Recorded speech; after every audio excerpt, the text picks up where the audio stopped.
Welcome to the daily smart दोस्त। उम्मी doctors कहते हैं अक्सर सब्जी खानी चाहिए, बहुत फायदे होते हैं। सब्जियों में ऐसे विटामिन्स होती हैं जो गोश्त में नहीं होते। हाँ पाक बिल्कुल, अक्सर सब्जी।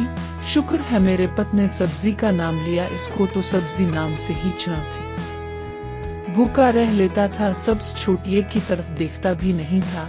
शुक्र है आज तो हर सूरत सब्जी डेविंडा कर पकाऊंगी। भैया अक्सर सब्जी है, भाजी अक्सर सब्जी है, सब्जी वाले अक्सर सब्जी है। ये नल क्यों नहीं रही? बहन जी, ये आप कौन सी सब्जी मांग रही हैं? इसका तो हमने नाम ही पहली मर्तबा सुना है। उम्मी वाह, लगता है आज सब्जी पकी है।